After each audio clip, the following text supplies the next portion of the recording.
எல்லாருக்கும் வணக்கம். எல்லாம் வல்ல இறைவனுக்கு நன்றி. நான் உங்கள் ஜோதிட ஞானி ஏஎல் சூர்யா. இன்னைக்கு பார்க்க போற தலைப்பு என்னன்னு பாத்தீங்கன்னா, லக்னத்தை லக்னாதிபதி பார்த்தால் என்ன பலன்?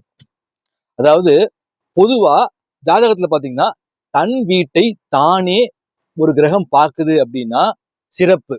அதாவது நாம ஒரு வீடு வச்சிருக்கிறோம், அந்த வீட்டை நாம பார்க்கிறோம், தொடர்ந்து கவனிச்சுட்டு இருக்கோம், கண்காணிச்சுட்டு இருக்கோம்னா அந்த வீடு எப்படி இருக்கும்?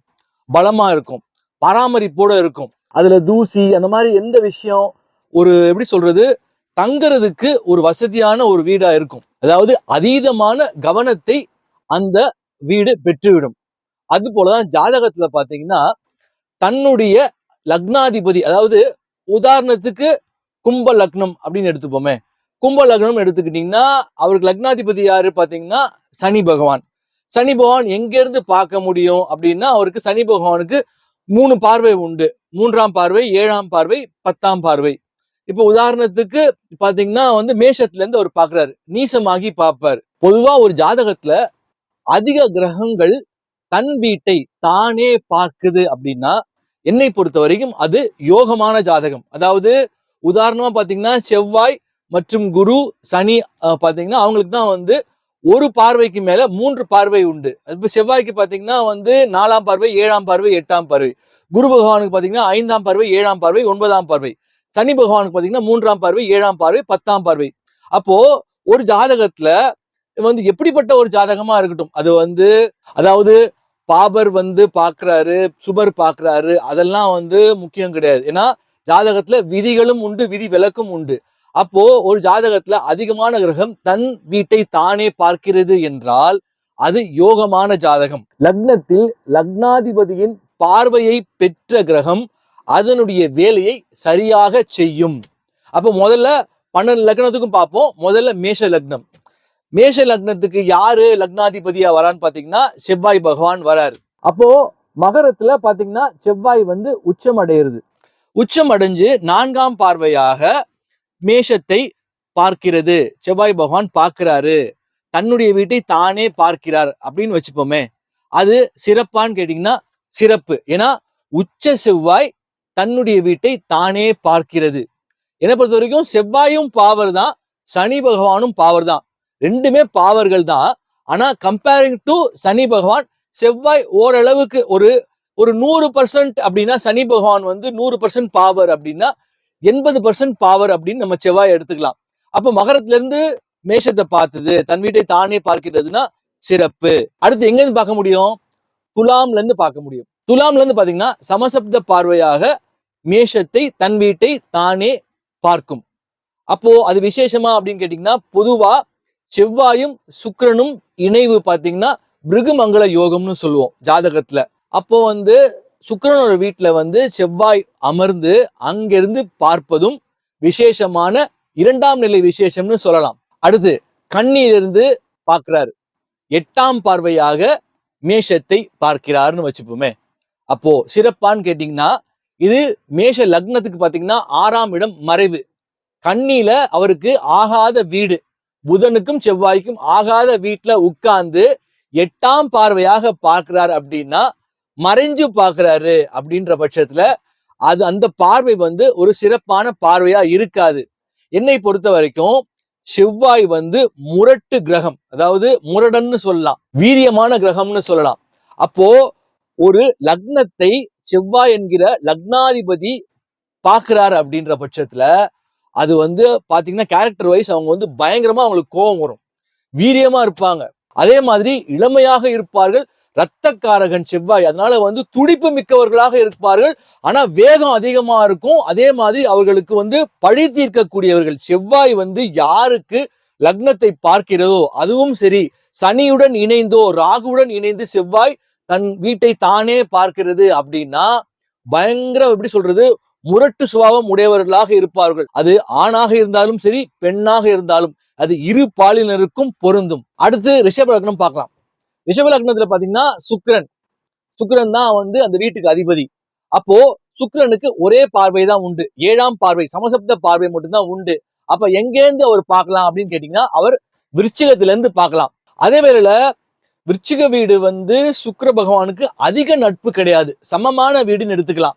அங்க இருந்து ஆனா ஒரு சுப கிரகம் தன் வீட்டை தானே பார்க்கிறது என்ற பட்சத்துல அது ஒரு யோகம்னு சொல்லலாம். ஆனால் அது தனித்த சுக்கிரனாக இருக்க வேண்டும்.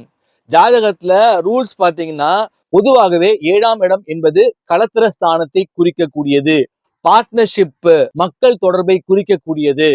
ஒரு ஜாதகத்துல 7ஆம் இடத்துல சுக்கிரன் தனித்து இருக்காரு, இல்ல உச்சமாயி தனித்து இருக்காரு அப்படின்ற பட்சத்துல நீங்க பொதுவாவே எடுத்துக்கலாம், அது ஒரு யோகமான ஜாதகம். அதே வேளையில அந்த தனித்த சுக்கிரன் 7ஆம் இடத்துல இருக்க சுக்கிரனை குரு பார்க்கிறது சிறப்பு. ஏன்னு கேட்டீங்கன்னா சில வேளைகள்ல பாத்தீங்கன்னா அந்த சுக்கிரனே களத்திர தோஷத்தையும் கொடுத்துடுறாரு. இப்ப சமீபமா ஒரு ஜாதகம் நான் பார்த்தேன், தனித்த சுக்கிரன் ஆனா கடகத்துல இருக்காரு, மகர லக்னம், கடகத்துல வந்து தனித்த சுக்கிரனா இருக்காரு. அப்போ நான் கணிச்சு சொன்னது என்னன்னு கேட்டீங்கன்னா யோகமான வசதி மிக்க ஒரு ஜாதகம். அவரு ஜாதகர் வந்து ரொம்ப வசதியானவர். ஆனா கிட்டத்தட்ட இந்த ஒரு 2 மாசம் வந்ததுன்னா 35 வயசு ஆக போகுது, ஒரே பையன்தான், இன்னும் திருமணம் நடைபெறவில்லை, இன்னும் திருமணம் கைகூடவில்லை. ஆனா வசதி, அப்பா வந்து மிகுந்த வசதியானவர், சமுதாயத்தில் மதிப்பு மிக்கவர். அதே மாதிரி பையனும் அழகா இருக்காரு, ஆனால் இன்னமும் திருமணம் நடைபெறவில்லை. அப்போ நான் வந்து ஆராய்ச்சி செஞ்சதுல, நிறைய ஜாதகம் பாக்குறதுல கண்டுபிடிச்சது என்னன்னு கேட்டீங்கன்னா தனித்த சுக்கிரன் சிறப்பு, அழகா இருப்பாங்க, வரக்கூடிய மனைவி அழகா இருப்பாங்க. அதே வேளையில பாத்தீங்கன்னா அது களத்திர தோஷத்தையும் கொடுத்து விடுகிறது. ஏன்னா கடகம் வந்து சந்திரனுடைய வீடு, இன்னொன்னு சுக்கிரனுக்கு ஆகாது. அந்த ஜாதகத்துல குரு பார்த்திருந்தாரு, எங்க இருந்தாவது குரு பாக்குறாரு, 5ஆம் பார்வையா பாக்குறாரு, பலமாக குருவோட பார்வை கிடைச்சிருந்ததுன்னா சீக்கிரமாக திருமணம் நடைபெற்று இருக்கும்.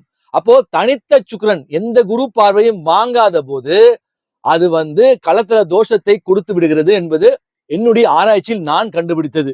இங்க ரிஷபத்துல பாத்தீங்கன்னா அப்போ விருச்சிகத்துல இருந்து அவ்வளவு நட்பு கிடையாதுனாலும் தன் வீட்டை தானே பார்ப்பது ஒரு விசேஷம்னு சொல்லலாம், ஒரு யோகம்னு சொல்லலாம். அடுத்து மிதுன லக்னம். யார் அதுக்கு வீட்டுக்கு அதிபதி? புத பகவான். புதனுக்கும் ஒரே சமசப்த பார்வை மட்டும்தான், 7ஆம் பார்வை மட்டும்தான். அப்ப எங்கேருந்து பார்க்கலாம் அப்படின்னு கேட்டீங்கன்னா வந்து தனுசில் இருந்து பார்க்கலாம். புதனுக்கும் பாத்தீங்கன்னா தனுசு வீடு வந்து சமம்னு சொல்லலாம், அவ்வளவு பிடித்த வீடு கிடையாது. புதனும் குருவும் அவ்வளவு நண்பர்கள் கிடையாது.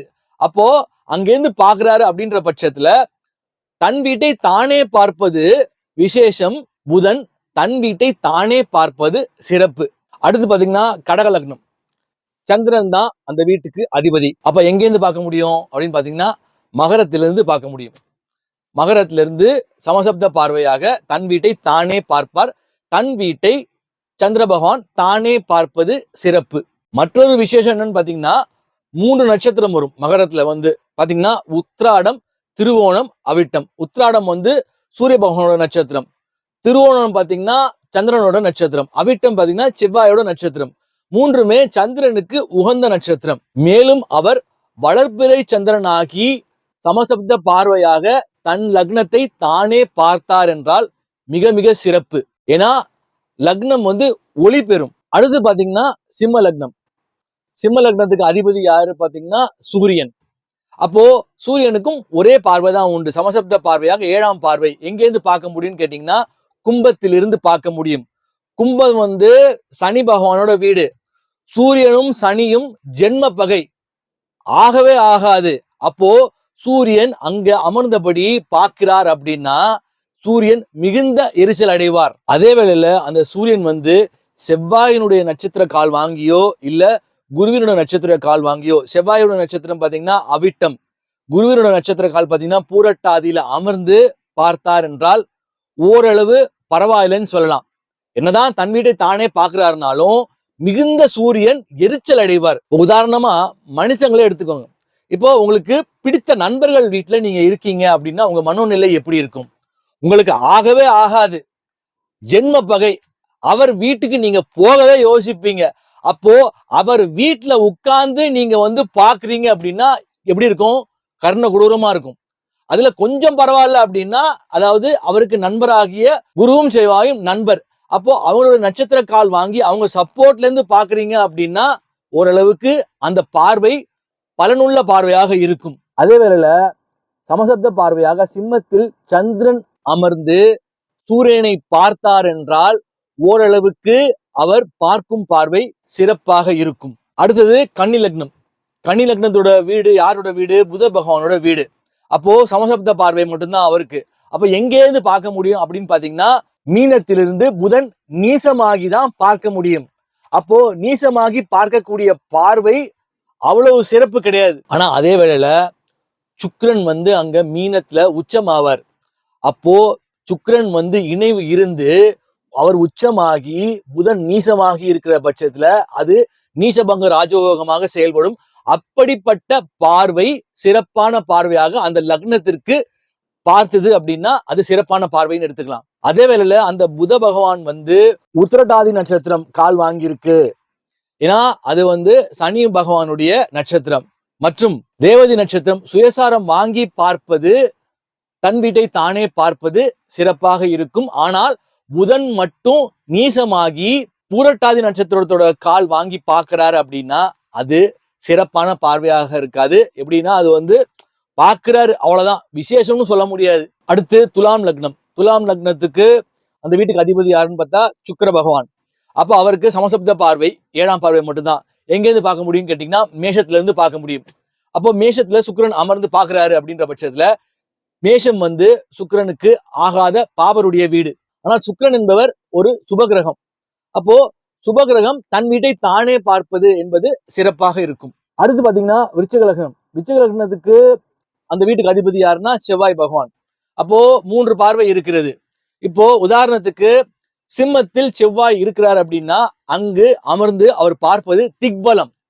அப்போ அந்த திக்பலத்தோட சிம்மத்திலிருந்து தன் வீட்டை 4ஆம் பார்வையாக விருச்சிகத்தை பார்க்கிறாருன்னா அந்த பார்வை சிறப்பான பார்வை. அதே போல மேஷத்துல உட்கார்றாரு செவ்வாய் பகவான்னா ஆட்சி அங்க தன்னுடைய சொந்த வீடு அது அப்ப அங்க இருந்தபடி விருச்சிகத்தை பார்ப்பது சிறப்பான பார்வையாக இருக்கும். அதாவது ஒரு வீட்டுல இருந்து இன்னொரு வீட்டை பார்க்கிறாரு, தன்னுடைய வீட்டுல இருந்து இன்னொரு வீட்டை பார்ப்பது அரிதான விஷயம். அப்படி பார்த்தாருன்னா அது சிறப்பான பார்வை. அதே போல ரிஷபத்தில் அமர்ந்தபடி தன் வீட்டை 7ஆம் பார்வையாக பார்ப்பார். பொதுவா விருச்சிகத்துக்கு பாத்தீங்கன்னா எங்க இருந்து பார்த்தாலும் செவ்வாய் பகவான் எங்க இருந்து பார்த்தாலும் எந்த பார்வையாக இருந்தாலும் அது சிறப்பான பார்வையாக இருக்கும். ஆனால் அவர் பார்க்கும் போது சனி கூட சேர்ந்துடக்கூடாது, இணைஞ்சிடக்கூடாது, சனி பாத்திரக்கூடாது. பார்த்தா அந்த பார்வை கெடுத்து விடும். அப்படிப்பட்ட பார்வை சிறப்பான பார்வையாக இருக்காது. அடுத்தது தனுசு லக்னம். தனுசு லக்னம் பாத்தீங்கன்னா அந்த வீட்டுக்கு அதிபதி குரு பகவான். பொதுவாக கடகத்தில் குரு பகவான் உச்சமடைவார், உச்ச குருவா இருப்பார். ஆனா என்னதான் குரு கடகத்துல உச்ச குருவாக இருந்தாலும் தன்னுடைய 2 வீட்டுகளையும் தன் வீட்டை தானே பார்க்க முடியாது. அப்ப எங்க இருந்து பார்க்க முடியும்? அவரை பாத்தீங்கன்னா மேஷத்துல இருந்து பார்க்க முடியும். 9ஆம் பார்வையாக தனுசு லக்னத்தை பார்ப்பார். தன் வீட்டை 9ஆம் பார்வையாக பார்ப்பார். மேஷத்தில் அமர்ந்தபடி பார்ப்பது சிறப்பான பார்வை. அடுத்தது பாத்தீங்கன்னா மிதுனத்திலிருந்து 7ஆம் பார்வையாக சமசப்த பார்வையாக பார்ப்பார். அதுவும் சிறப்பான பார்வையாக இருக்கும். சிம்மத்தில் பாத்தீங்கன்னா அவருக்கு அதிநட்பு வீடு. சூரியனும் குருவும் அதி நண்பர்கள். அங்கிருந்து தன் வீட்டை தனுசு வீட்டை தானே பார்க்கிறார், குரு பகவான் பார்க்கிறார்னா சிறப்பான பார்வையாக இருக்கும். அடுத்தது மகர லக்னம். மகர லக்னத்துக்கு வீட்டுக்கு அதிபதி யாரு? சனி பகவான். அப்போ சனி பகவானுக்கு 3 பார்வை இருக்கிறது. மேஷத்துல அவர் சனி நீசமாகிறார். நீசமாகி 10ஆம் பார்வையாக பார்க்கிறார். பொதுவா சனி நீசமாகி பார்க்கிறது என்ன பொறுத்த வரைக்கும் நல்லதுன்னு. சனி ரொம்ப வீரியத்தோட திக்பலம் அடைஞ்சு பார்க்க கூடாது. அதனால நீசமாகி அவர் பார்க்கிறது, தன் வீட்டை தானே பார்க்கிறாருன்னா ஓகே, சிறப்பு. ஏன்னா சனியை பொறுத்த வரைக்கும் கொடூரன் பார்வை. சனினாவே பாபர். முதல் பாவர் யாருன்னா ஜாதகத்துல சனி தான். அப்போ அவர் தன் வீட்டை தானே பார்க்க கூடாது. தவிர்க்க முடியாத பட்சத்தில் ஓகே குருவோட இணைஞ்சு பார்க்கிறாரு அப்படின்னா, இல்ல குரு எங்க இருந்தோ பார்க்கிறாரு, அவரை 5ஆம் பார்வையா பார்க்கிறாரு அப்படின்னா அவருடைய பார்வை வீரியமா இருக்காது, அது சுபமான பார்வையாக இருக்கும். இல்ல உங்க வீட்டுல அந்த மகர வீட்டிலே குரு உட்கார்ந்து இருக்கிறாரு அப்படின்ற பட்சத்துல ஓகே, அக்செப்டபிள். அடுத்து கடகத்துல இருந்து 7ஆம் பார்வையாக மகர வீட்டை பார்ப்பார்.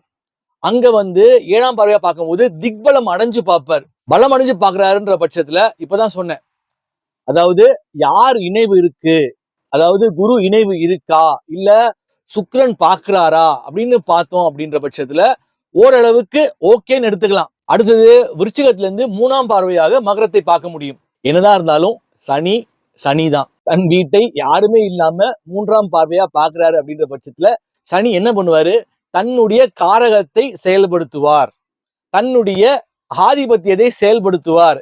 எப்ப செயல்படுத்தணுமோ, அதாவது அந்த தசை வரணும் இல்ல புத்தி வரணும், அப்போ வீரியமாக செயல்படும். இங்க 3ஆம் பார்வை ஓரளவு பரவாயில்ல. ஆனா செவ்வாயும் சனியும் மிகுந்த பகைவர்கள்.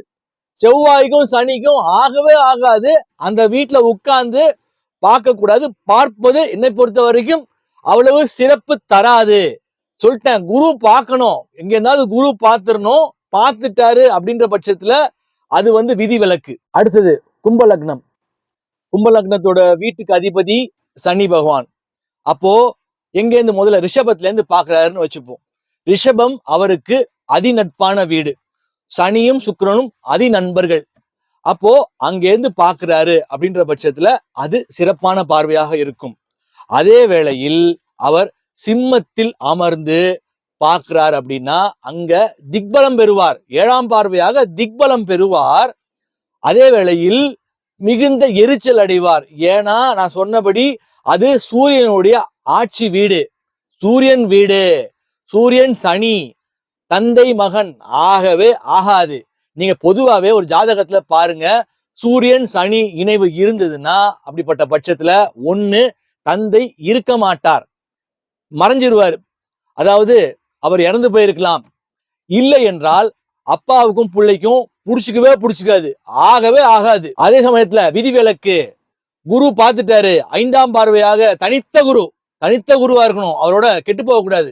தனித்த குரு 5ஆம் பார்வையாகோ 7ஆம் பார்வையாகோ பார்த்து விட்டால், சூரியன் சனி இணைவை பார்த்து விட்டால் அங்கே விதிவிலக்கு, அவ்வளவு பெரிய பகை இருக்காது. அப்போ திக்பலம் பெற்று பார்க்கிறார் அப்படின்னு எடுத்துட்டோம்னா விதி விலக்கு, அதாவது சிறப்புன்னு சொல்லலாம். இணைவை பொறுத்து பார்க்கும் பார்வை, குரு பார்க்கிறாரு அப்படின்ற பட்சத்துல சிறப்புன்னு சொல்லலாம். அதாவது தன் வீட்டை தானே பார்ப்பது ஒரு விதத்தில் யோகம், அது இணைவு மற்றும் பார்வையை பொறுத்தும் அமையும். அடுத்தது தனுசுல இருந்து 3ஆம் பார்வையாக கும்ப வீட்டை பார்ப்பார். தனுசுல இருந்து பார்க்கிறாரு அப்படின்னா அது குரு பார்க்கிற மாதிரி. குரு பார்த்தால் கோடி தோஷமும் விலகும்னு ஒரு பழமொழியே இருக்கு. அப்ப குரு பார்க்கிற மாதிரி. அப்போ அந்த சனி தனுசுல இருந்து பார்க்கிறாருன்னா நான் முன்னாடி சொன்ன மாதிரி அவ்வளவு வீரியம் இருக்காது. ஆனா இணைவு இருந்துடக்கூடாது, அங்க செவ்வாய் இணைஞ்சிடக்கூடாது, இல்ல லக்னத்துல செவ்வாய் உட்கார்ந்துடக்கூடாது, அப்படின்னா அது கோரமா இருக்கும். அடுத்தது பாத்தீங்கன்னா மீன லக்னம். அந்த வீட்டுக்கு அதிபதி யாருன்னா குரு.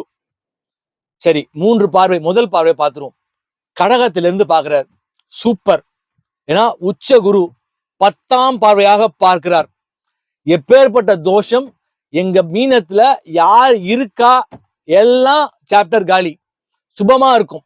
அங்கிருந்து பார்த்துட்டாரோ உங்க லக்னம் சிறப்படைஞ்சது, அது சிறப்பான ஜாதகம்னு நீங்க கண்ணை மூடி கொடுத்துடலாம். அப்பேற்பட்ட உச்சகுரு பார்வைக்கு அப்பேற்பட்ட ஒரு வல்லமை உண்டு. அடுத்தது சமசப்த பார்வை.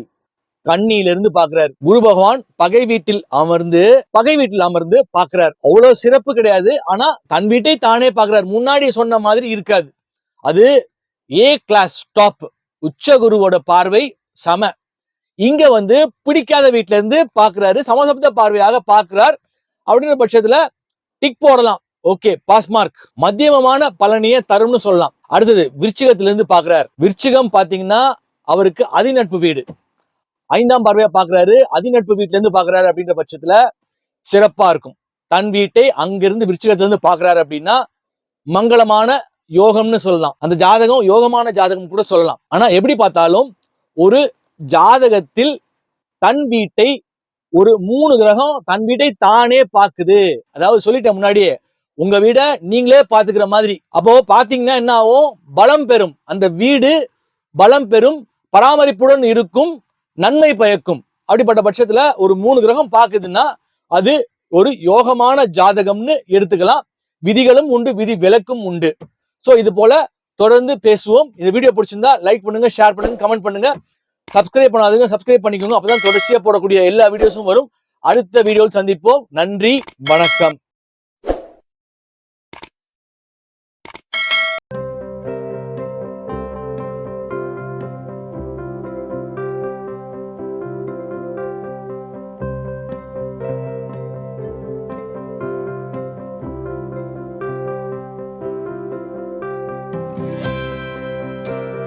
இதை போன்று மேலும் பல அபரிமிதங்களுடன் உங்களுக்கு ஆற்றலாகவும் நம்பிக்கை ஒளியாகவும் ஏஎல் சூர்யா. இந்த பதிவு உங்களுக்கு பிடித்திருக்கும் பட்சத்தில் இதனை உங்கள் நண்பர்களுக்கும் நல் உறவுகளுக்கும் பகிர்ந்து அவர்கள் வாழ்வை ஒளிரச் செய்து பிரபஞ்சத்தின் ஆசீர்வாதங்களை அபரிமிதங்களாக